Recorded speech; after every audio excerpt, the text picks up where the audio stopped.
Bismillahirrahmanirrahim. Assalamualaikum warahmatullahi wabarakatuh.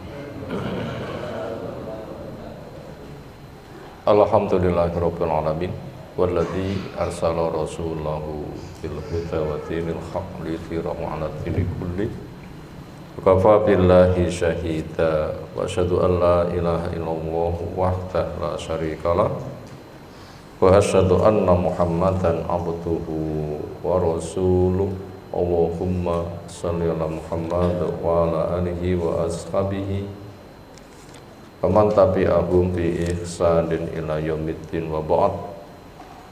Fa inna asdaqal hadisi kitabullah wa khairal hadyi hadi Muhammadin sallallahu alaihi wasallam.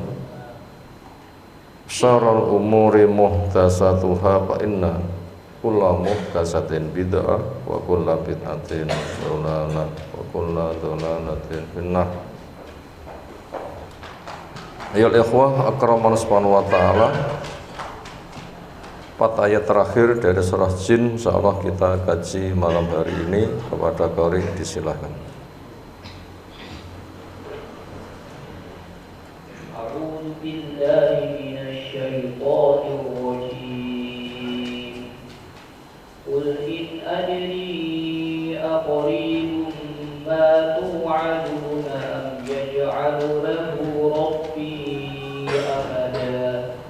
'Alimul ghaibi fala yudhiru 'ala ghaibihi ahada illa man irtada min rasulin fa innahu yasluku min bayni yadayhi wa min khalfihi rasada liya'lama an qad ablaghu risalati rabbihim wa ahata bima ladayhim wa ahsa kulla syai'in 'adada. Masykur.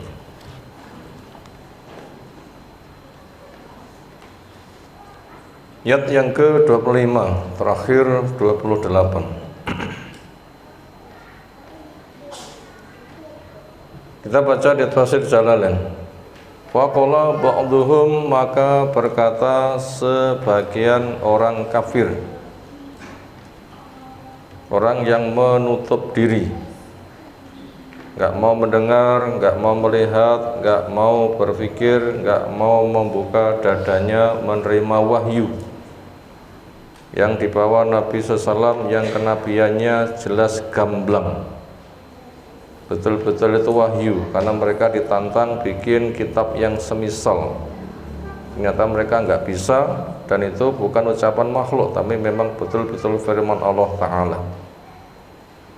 Itu namanya orang yang kufur, menutup diri, tidak mau menerima kebenaran. Mereka tanya tujuannya untuk pembangkangan, bukan tanya untuk faham. Apa pertanyaan mereka? Mata hadzal wa'du, mata kapan hadzal wa'du, janji ini manusia mati dibangkitkan.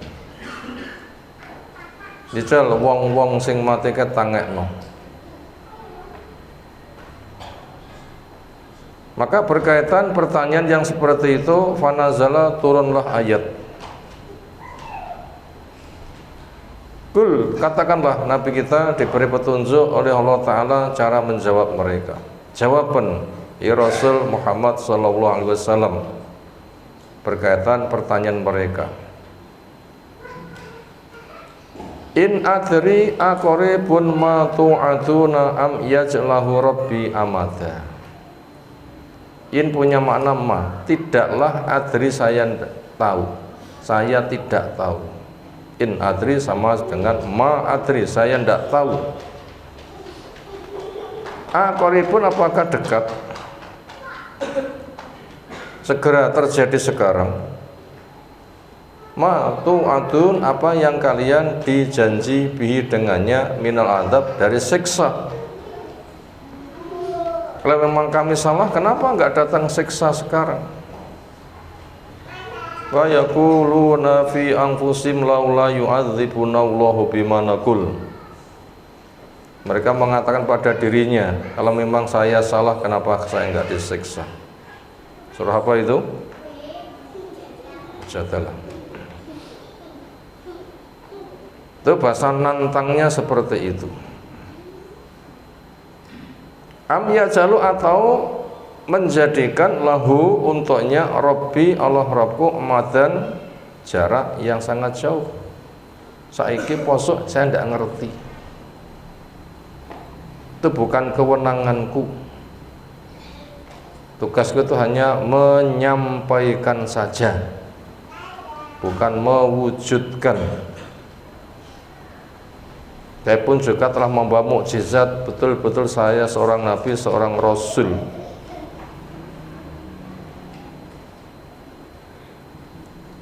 Apabila itu masih nanti kesempatan kamu berbenah, kalau sekarang kamu nanti menyesal apa yang kamu andalkan. Saya tidak ngerti itu semuanya, bukan urusanku. Lafat amadan ghoyatan, yaitu sebuah puncak jarak. Wa jalan la ya'lamu, dan kontrak waktu yang la ya'lamu, tidak mengetahuinya illahu, kecuali hanya Allah saja. Siapa Allah? Alimul ghaibi, dialah zat yang mengetahui perkara gaib. Ma ghaba, apa yang gaib, anil ibad, dari hamba. Ada, cuma indra makhluk enggak menjangkau, maka Allah memberitahukan lewat wahyu kalau itu ada. Karena ada yang hadir, ada yang gaib. Yang hadir, indramu bisa membuktikan. Yang gaib, wahyu membantu. Makanya kamu diberitahu oleh Allah dari perkara gaib, kamu nanti akan sempurna. Yang terindra oleh indramu bisa kamu pantau, yang tidak Allah memberitahu sehingga kamu nanti dapat kelengkapan. Itulah Allah alimul ghaib. Bila kamu syukuri bejomu, bila tidak ya resikomu. Fala yudhiru, punya mana yutli'u, atla'a yutli'u, af'ala yuf'ilu. Allah tidak menampakkan, adhara yudhiru, Allah tidak menampakkan ala ghaibihi, atas ilmu gaibnya, ahadan, pada seorang pun minanas, dari manusia. Karena yang punya kewenangan ilmu gaib itu hanya Allah. Ini enggak diajarkan pada siapapun dari manusia. Makanya Allah yang menyampaikan. Illa, kecuali apabila ada makhluk yang diberitahu perkara gaib, yaitu manir tadha, orang yang Allah memberikan keridhaan min rasulin, dari rasulnya. Rasul dari kalangan malaikat, Jibril yang punya tugas menyampaikan wahyu, itu memang dibacakan, sampaikan, makanya diberitahu. Atau rasul dari manusia, ya nabi kita yang mendapatkan berita dari wahyu. Nah itu yang diberitahu perkara gaib. Maka saya nabi, saya rasul, diberitahu masalah perkara gaib. Nah sekarang saya bacakan. Fa innahu yasluku min baini yadayhi wa min khalfihi rasada. Fa innahu, maka sesungguhnya Allah ma'a itlaihi, bersamaan pemberitahuan perkara gaib, ala ma syaa, terhadap apa yang Allah kehendaki, minhu, dari perkara gaib, mukjizatan, lau, sebagai mukjizat. Lek kamu seorang nabi, itu apa bukti nih? Nah, termasuk memberitakan perkara-perkara gaib. Apa perkara gaib yang orang merahasiakan akhirnya terbongkar? Ya, semisal perbincangan Sofwan bin Umayyah bin Khalaf, tokoh kafir, anak Umayyah bin Khalaf. Umayyah bin Khalaf itu bose Bilal, sing menyakiti Pol. Dia terbunuh di perang Badar, Bilal yang membunuhnya. Dia lari, ditelungkupi Abdurrahman bin Auf oleh Bilal, tusuk pakai pedang sampai mati. Ketika tersengat matahari, kulitnya nyunyut, lapuk. Untuk dievakuasi, dipendem, ditarik, tarik prudul, akhirnya mek diuruki tok. Lah anaknya roh bapaknya ngono kuwi, gawedingi pada Islam pol. Dia bersama saudara sepupunya kalau tidak salah mengadakan perbincangan. Allah yang Madinah, Muhammad patenono. Nah aku nek ngomong ditanggung, wis tak tanggungi. Anakmu, bojomu, pangani, utang-utangmu atau yang semisal. Akhirnya dia datang ke Madinah, menemui Nabi SAW. Ditanya oleh Nabi, nyapor ini menjenguk keluarga. Bukankah kamu dengan Sofwan di hari begini, di tempat begini, kamu ngomong gini. Loh, kok terbongkar? Dari mana itu? Mekah Madinah berapa jaraknya? Ya 500 kilo atau berapa, wallahu a'lam. Bis 5 jam, sepur 2 jam. Waktu itu belum ada penyadapan pakai satelit. Nggak ada kan penyadapan lewat satelit. Tapi kenyataan kok tahu? Akhirnya tuh mak plongo. Apa mak plongo? Loh, kok roh? Ini kalau bukan berita wahyu nggak mungkin. Itu kan mukjizat kan yang seperti itu. Ya seperti itu jumlahnya banyak. Bukan itu saja, terbelahnya bulan dan yang lain-lain, sehingga kenabian kita, nabi kita memang telah diakui. Mereka telah mengetahui. Itu makna mukjizatan lahu. Nah, Nabi tahu seperti itu semata karena wahyu. Fungsinya untuk menunjukkan memang Nabi itu benar, kamu itu salah. Ayo, saya dakwahi, terimalah. Kemudian wahyu yang Allah turunkan supaya tidak tertuduh itu hasil bisikan setan. Karena ada yang menuduh Rasul itu punya khodam jin yang membongkar berita lalu disampaikan Rasul yang menyampaikan. Maka untuk menutup potensi tuduhan Rasul punya khodam jin, maka Allah menutupnya dengan Allah jelaskan yasluku, punya mana yaj'alu,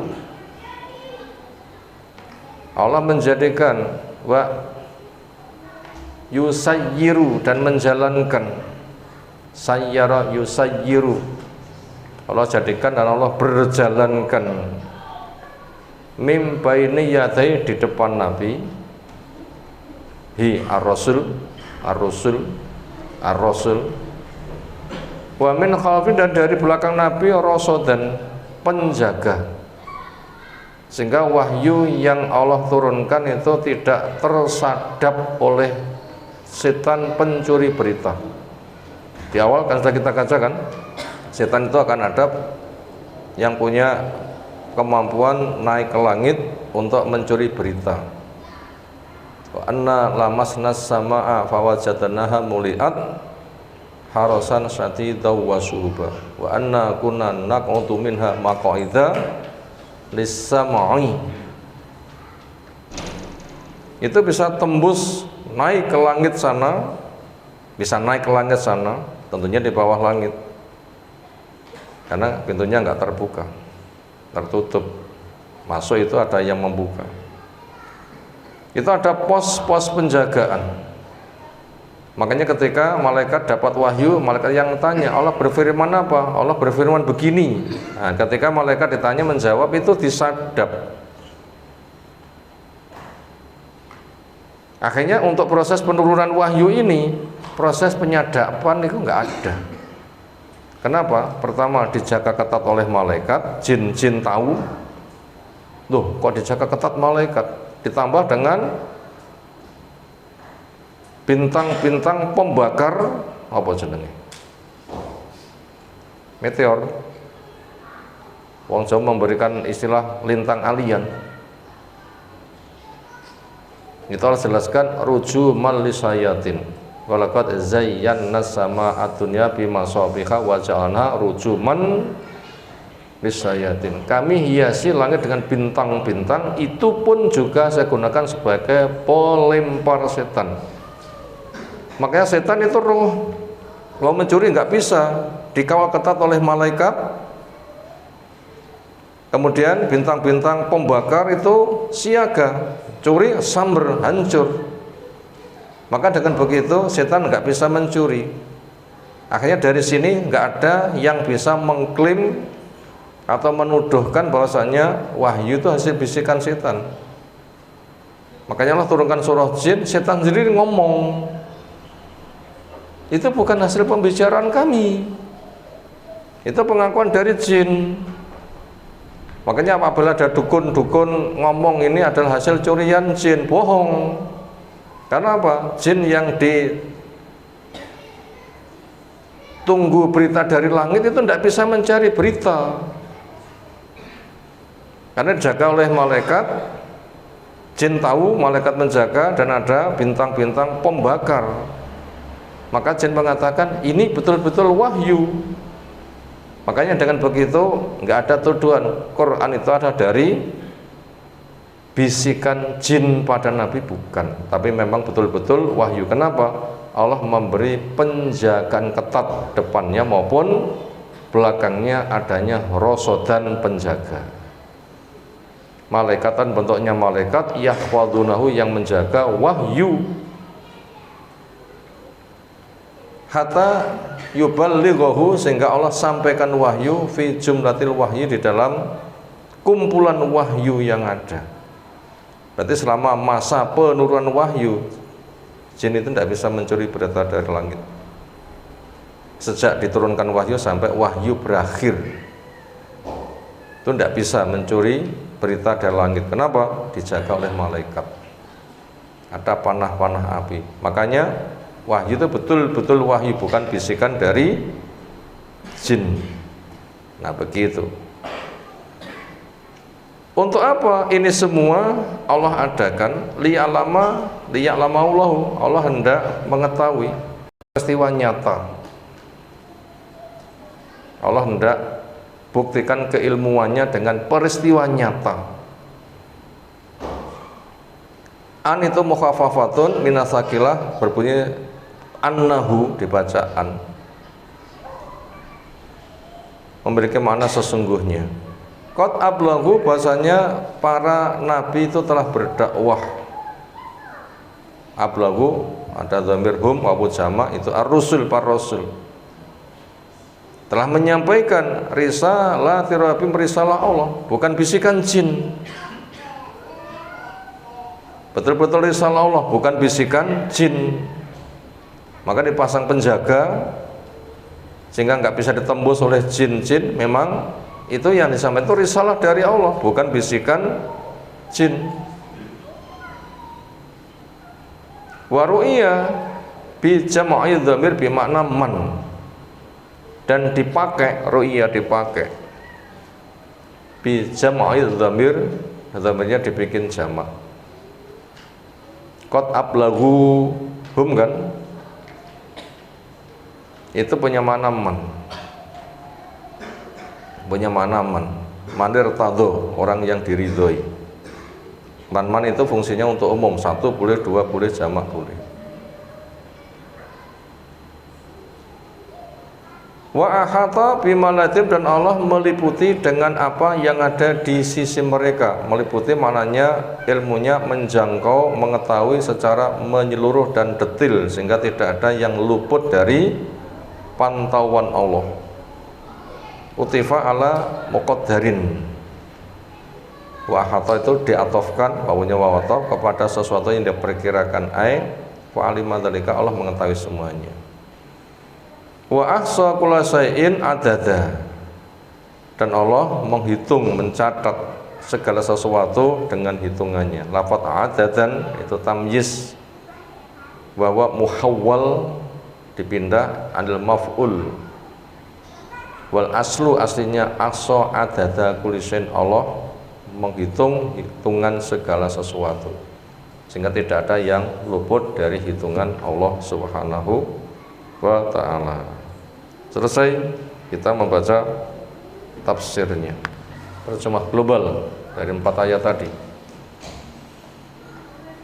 Ketika orang kafir minta pada Nabi, apabila kamu seorang Nabi, apa yang kamu katakan benar, sekarang buktikan. Nek wong mati bisa dibangkitkan, jika wong mati kayak tangekno. Atau kami salahkan disiksa, datangkan siksa itu.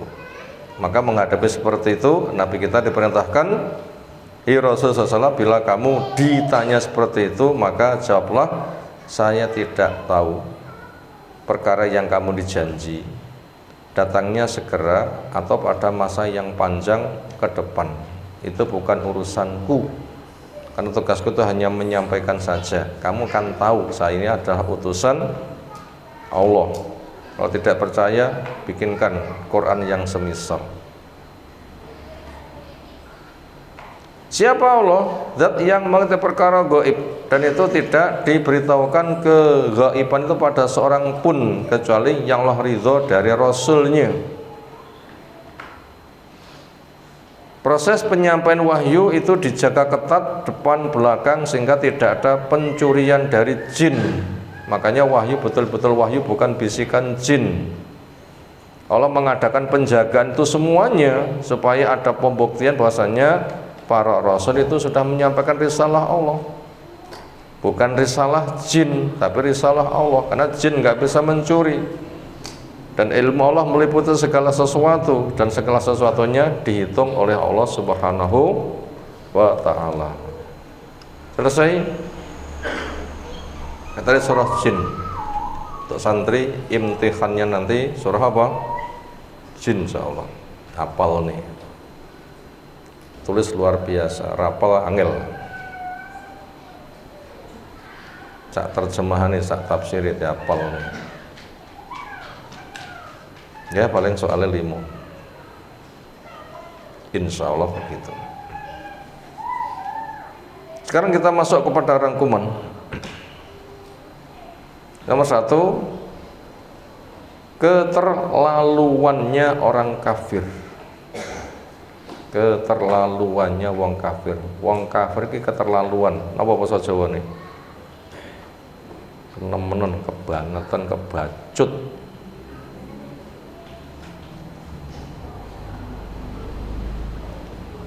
Apa buktinya? Siksa diminta datang. Aneh enggak? Minta datang kok siksa. Itu kalau bukan keterlaluan enggak mungkin terjadi. Itu tadi nomor 1, keterlaluannya orang kafir. Apa itu? Minta didatangkan siksa. Muhammad, kalau kamu itu bener, dijal siksa yang kamu janjikan tekakno. Nemen enggak seperti itu? Bahaya tekakno jajane ngono jek enak lah ya. Tekakno sangune ngono jek enak. Aku terno teko nggen ngono jek enak. Oh njaluk teko kok teko siksa. Emangnya siksa kuwi jajan disugone udan-udan ben anget-anget enak ngono. Itu namanya keterlaluan, pembangkangannya itu pol. Makanya orang kafir itu eleke wis gak kena dipurih, gak bisa didaur ulang. Ibarat barang-barang bekas. Makanya mereka itu dikatakan seperti binatang, bahkan lebih rendah. Makanya bila masuk neraka ya nggak ditokne, nggak ada gunanya gua wae. Itu tadi apa? Keterlaluannya orang kafir, naudzubillah min dzalik. Nomor 2, penyebabnya adalah ilmu filsafat agama. Di antara penyebabnya adalah ilmu filsafat agama.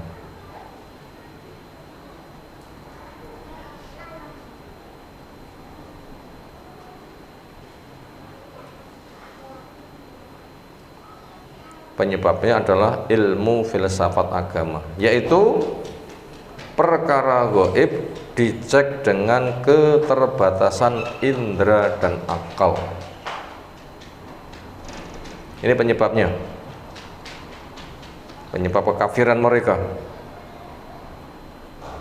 Sampai siksa diminta untuk datang, karena mereka yakin betul-betul enggak ada. Apa penyebabnya?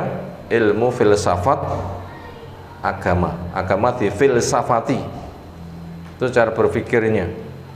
Apa itu? Perkara gaib dicek dengan keterbatasan indera dan akal. Itu ciri khas filosofis ahli filsafat agama diotak-atik pakai ilmu filsafat, yaitu perkara gaib dicek dengan keterbatasan indera dan akal. Semisal surga neraka dicek pakai indera, didelok ketok enggak? Dirungok nih, ditemok, diambu. Malaikat, Allah, alam kubur. Anu no, tak undangnya Mbah Yai sing duwe minyak kasful gaib, ngono lho ya. Sak cc sak juta, engko diolesne kene ngono iso tembus oke ketok kabeh. Jane bakal minyak wangi arep mlekotho wong. Itu kan permainan sihir itu ya. Permainan apa? Permainan sihir. Nggak bakal bisa itu. Makanya mereka ngecek pakai akal, nggak ada, dikatakan nggak ada. Nikmat siksa kubur itu nggak ada. Allah nggak ada, surga neraka nggak ada, malaikat nggak ada, jin nggak ada. Kenapa? Karena mereka ngeceknya pakai apa? Keterbatasan indera dan akal. Nah, ilmu filsafat yang ngono-ngono kuwi, makanya haram beragama menggunakan sistem ilmu filsafat. Ilmu filsafat untuk mengeksplorasi dunia boleh, mengadakan penelitian, riset, uji coba. Piye nandur jagung, jagung sitok setiap ruas itu dadi jagung. Seperapat biasanya entuk 1 ton, malah entuk 10 ton, bapak wit sitok 10 jagunge. Nah, rekayasa seperti itu silahkan, apa memang iso. Dan itu memang bisa diuji coba. Yang seperti itu. Kok piye carane gedang rasa durian. Nah, ngono lah ya. Nek pengen tuku durian rasa larang-larang, nandur gedang rasa durian podo ae. Itu berpotensi bisa, walaupun sisi-sisi tertentu rekayasa genetik itu juga ada bahayanya ke tubuh manusia. Makanya itu yang enggak membahayakan. Nah, ilmu filsafat untuk gitu-gitu itu ya boleh-boleh saja, pokoknya manfaat. Wah, agama kok dipahami menggunakan ilmu filsafat, wong itu yang paling banyak perkara gaib, akal enggak jangkau, indera enggak jangkau. Maka anak-anak kaum muslimin aja di sekolahnya ilmu filsafat yang menjurus kepada agama dipahami dengan ilmu filsafat. Filsafat dunia terserah saja, tapi jangan untuk memahami agama menggunakan sistem ilmu filsafat, yaitu perkara gaib dicek dengan keterbatasan akal dan indera. Maka mereka itu mengingkari siksa. Maka ketika ada ancaman siksa malah nantang kapan tekoni. Kata akal betul-betul nggak mungkin, maka berarti mereka itu berani muni ngono kuwi. Dan nomor 2. Nomor 3, sejelas apapun hujjah, sejelas apapun dalil, sejelas apapun dakwah,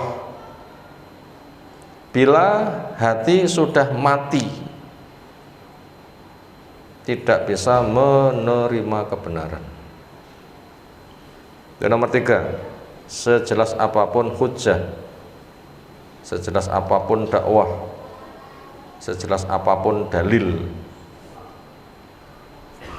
bila hati sudah mati, maka tidak bisa menerima kebenaran. Makanya para filosofis yang tidak mempercayai gaib sama sekali itu dibaca di Quran itu kayak orang mengigau. Asatirul awwalin itu donge wong dhisik-dhisik. Itu dianggap orang gila. Nah, gitu cara berpikir mereka. Lah wong model ngono kuwi engko dakwah ana kaya ngapa juga enggak mungkin dia akan bisa. Sawaun alaihim a'angdartahum am lam tungdirhum la yu'minun. Padha wae tok nasihate apa ora.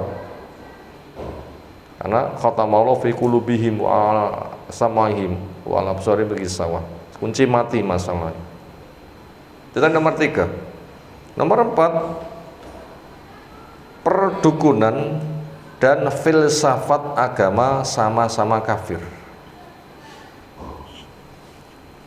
Perdukunan dan filsafat agama sama-sama kafir. Titik. Itu nomor 4. Perdukunan dan filsafat agama sama-sama kafir. Gimana perinciannya? Ya, perdukunan itu setan mencuri berita dari langit disampaikan kepada dukun untuk dicampur aduk untuk mengadakan penipuan. Lama-lama mengetahui perkara, mengaku-ngaku tahu perkara gaib. Itu kan kafir kan, perdukunan model seperti itu. Kan kafir yang seperti itu. Termasuk tagut ada wong sing ngaku-ngaku perkara gaib. Demikian juga orang yang beragama cara pahamnya dengan ilmu filsafat, ujung-ujungnya perkara gaib nggak diakui, ya sama-sama kafir. Sama-sama kafir. Itu nomor 4. Perdukunan dan ilmu filsafat agama sama-sama kafir. Nomor 5. Bentuk kafir mereka berbeda. Nomor 5, bentuk kafir mereka berbeda. A, kafirnya perdukunan. Yang A, kafirnya perdukunan, yaitu menyesatkan manusia dengan ngaku-ngaku tahu perkara gaib. Ini yang A, kafirnya perdukunan, yaitu menyesatkan manusia dengan ngaku-ngaku mengetahui perkara gaib.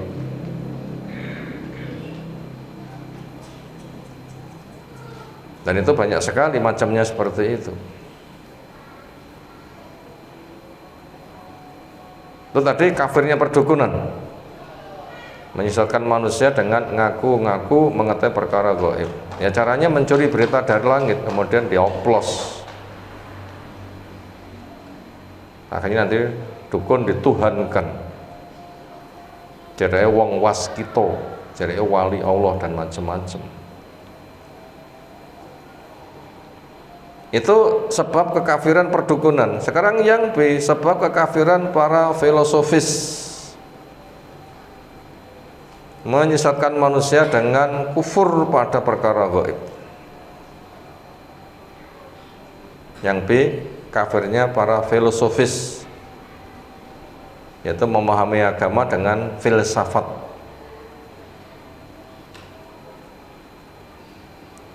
Di mana kekafirannya? Orang memahami agama dengan filsafat, yaitu menyesatkan manusia dengan kufur kepada perkara gaib. Surga nggak ada, neraka nggak ada, nikmat siksa kubur nggak ada, malaikat nggak ada, puncaknya Allah juga ditiadakan. Kafir kan? Kafir. Tapi sapa wong ya kita nggak menyebutkan orangnya. Nah, sapa sing disifat ngono ki ngerti kafir. Nek pengen mari ya tobat to. Gak mau tobat ya kafir. Itu tadi podo-podo kafir tapi cara letak kekafirannya berbeda. Beda, satu ekstrim nganan ngaku-ngaku gaib, yang satu ekstrim kiri meniadakan perkara gaib. Keduanya sama-sama kafir. Islam itu di tengah-tengah. Nomor 6, Al-Quran bebas dari cawe-cawe jin. Al-Quran bebas dari cawe-cawe jin.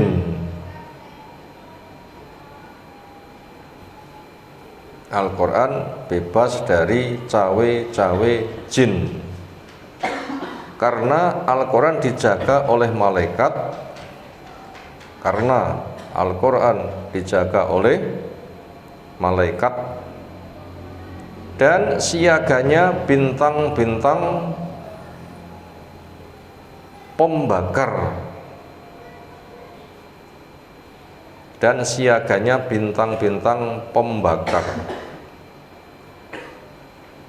yaitu membakar jin yang mencuri berita ke langit. Kita ulang, Al-Quran itu bebas dari cawe-cawe jin. Kenapa? Karena Al-Quran dijaga oleh malaikat. Siapa lagi penjaganya?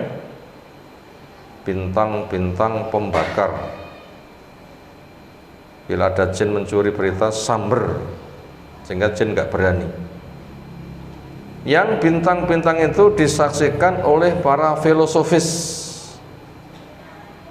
Yang bintang-bintang itu disaksikan oleh para filosofis sebagai bukti batalnya ilmu filsafat agama.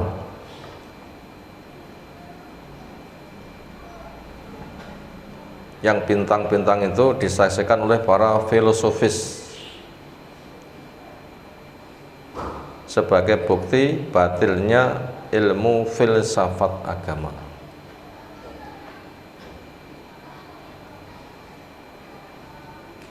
Itu tadi nomor 6, Al-Quran bebas dari cawe-cawe jin. Artinya Quran itu bukan bisikan jin pada Nabi. Kenapa dikatakan bebas dari cawe-cawe jin? Karena Al-Quran dijaga oleh malaikat. Masa diturunkannya malaikat itu ketat, jin tidak tahu, gak berani mendekat. Berani mendekat, sambar bintang-bintang. Maka ini untuk membebaskan Al-Quran dari jin. Makanya siapa yang menuduh Al-Quran itu adalah bisikan jin pada Nabi, bukan. Dan itu jin sendiri yang membongkar masalahnya. Allah terangkan surah jin kan begitu kan hikmahnya. Jin cerita sendiri tentang alamnya. Nah, kita diberitahu alam jin ngono kuwi, gak bisa mencuri berita. Makanya jin mengakui memang betul-betul itu adalah dari Allah. Makanya jin disebar ke timur, ke barat, utara, selatan. Akhirnya mereka menjumpai Nabi di sebuah kebun membaca. Nah, disitulah mereka mendengarkan. Ini betul-betul dari Allah ini. Itu pengakuan dari jin. Makanya jin banyak yang beriman lalu dakwah kepada kaumnya. Di balik itu juga adanya bintang-bintang penjaga. Jin gak berani naik sambar. Nah begitu. Nah ternyata bintang-bintang itu bisa disaksikan oleh akal, mata, indera, dan itu membakar. Nah tempat-tempat yang dibakar itu ya reno-reno, sehingga mereka bisa membuktikan, oh ini tempat kekufuran dibakar, kan pantas kan. Sehingga membuktikan bahasanya, menyimpulkan Quran itu adalah betul. Itu ahli filsafat bisa membuktikan seperti itu. Akhirnya dengan begitu gugurlah ilmu filsafat. Nah begitu. Itu tadi poin yang ke-6. Demikian yang kita kaji malam hari ini dari 4 ayat terakhir surah Jin yang ternyata petunjuknya sangat bermanfaat untuk kita semuanya. Ada tanggapan silakan.